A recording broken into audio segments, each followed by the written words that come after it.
right?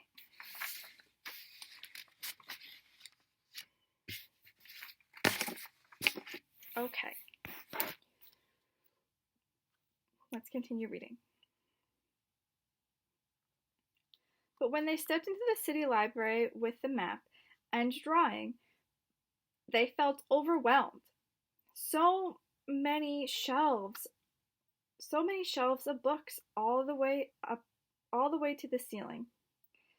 They did not know where to begin.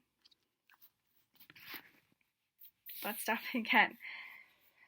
So far, we have somebody, Angie and Jared, wanted to go exploring and found a print.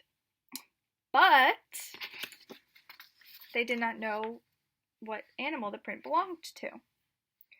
So, to find out where the print came from or who it belonged to, what did they do? Where did they think to go? The library, right? So they went to the library to research, right?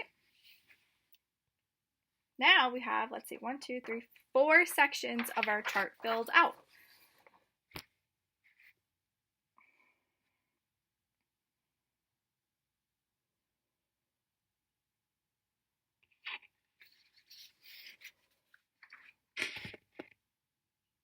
So it should look just like this.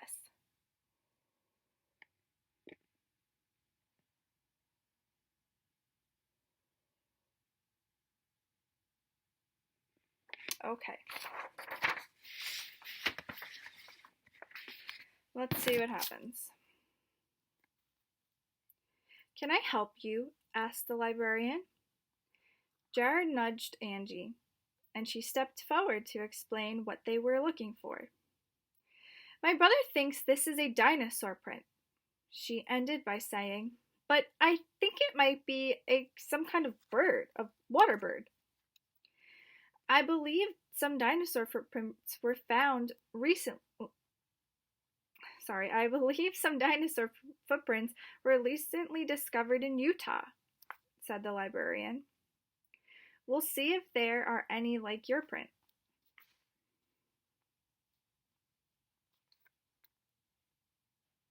The librarian led them to a computer and typed in a website address. Here's the site, she said. See if this helps.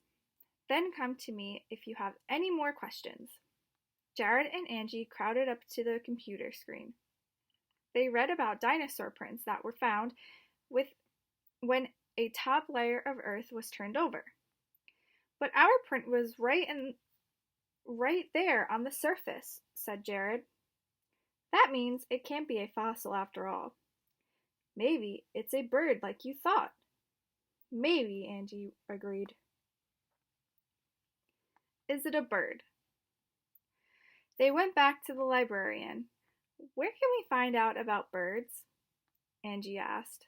The librarian pointed to an old man sitting at a table, surrounded by books. You're in luck, she whispered. That's Professor Featherwhite. He's an expert on water birds. I am sure he'll be interested in your footprint. I'll introduce you. Okay. I think that we can possibly add to our so. We have written, so they went to the library to research. And what? Who did they speak to when they were at the library, when they were researching? So far, they spoke to the librarian and Professor Featherwhite, right? So now they're speaking to an expert on water birds because they already figured out that it couldn't be a fossil. So let's fill that in, your chart, and your chart should look like this.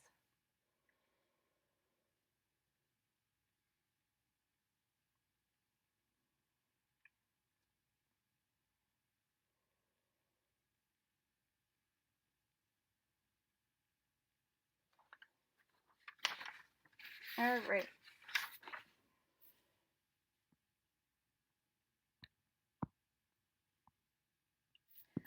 Let's continue reading once you're done.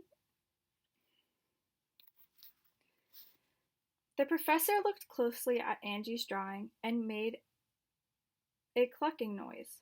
Hmm, very unusual. I don't know of any birds in this area that could have made that print.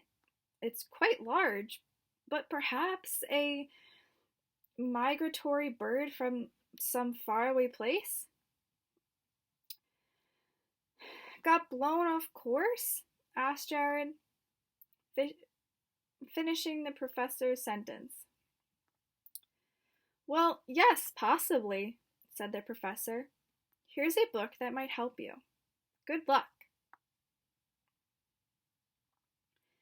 It was a large book full of pictures and so heavy that Angie and Jared had to take turns carrying it home. They took the book straight to Angie's room and pored over page after page of birds with webbed feet. But nothing looked right. I don't think we'll find any bird big enough to have a print like that, said Jared. And besides, what about the tail marks? It could be a bird with a long tail, like a peacock, said Angie. Peacocks aren't water birds, cried Jared. Oh, well, maybe we've discovered the new water peacock, Angie said. Suddenly, there was a banging on the door. Let me in! Let me in! It was Benjamin. Jared solves the mystery. Angie opened the door and Benjamin tumbled in, clutching something under his shirt. They could hear Sarah running down the hallway outside.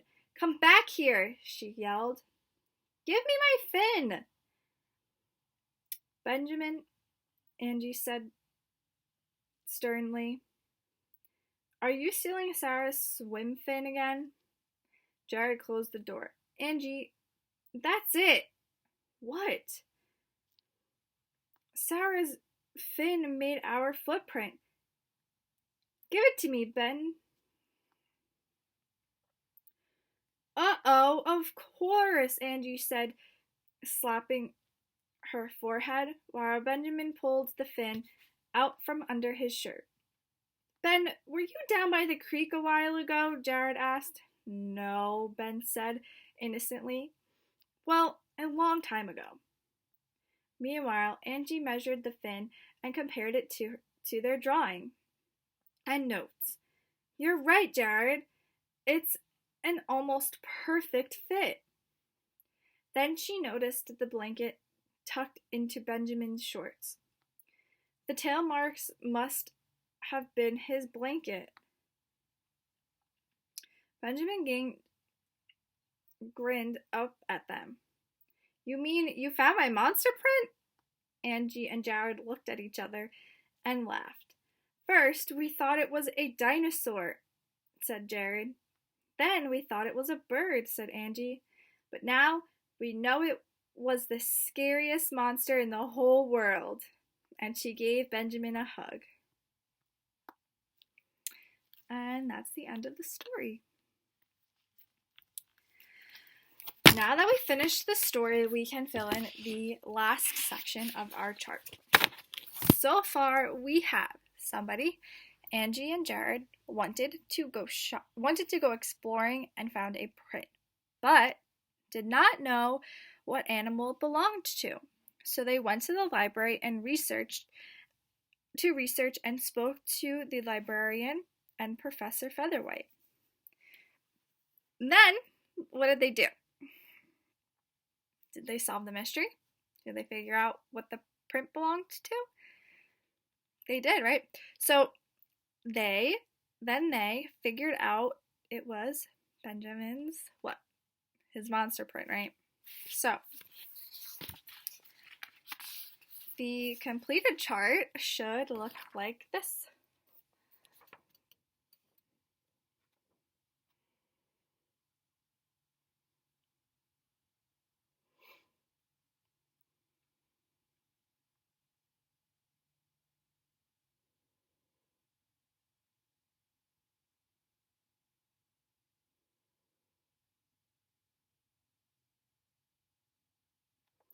I just think that this is a really great way to map out a story, and I know that you can take this with you later on when you're having maybe some difficulty answering some questions or having a hard time understanding a story.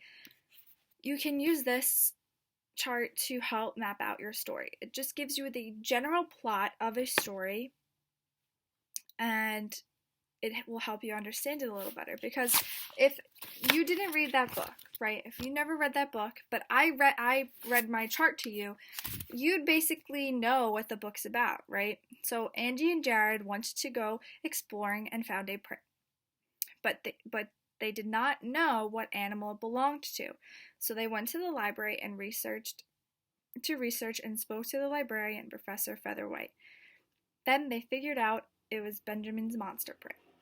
So, all in all, you can figure out and explain the whole story just by filling out this chart with your book. This is something that you can take with you as you continue your education and, keep going up in your grades. I hope you will take this with you and keep using it because it really is extremely helpful. I hope that the story was pretty mysterious to you and you weren't able to figure out too quick what the print was. I hope you liked it, and I really, really hope that you found this helpful. I hope you have a great day and are staying healthy and busy and getting outside, playing lots of baseball. I know it's been really rainy lately, but I know pretty soon it'll let up and you'll be able to do that. So I'll see you later.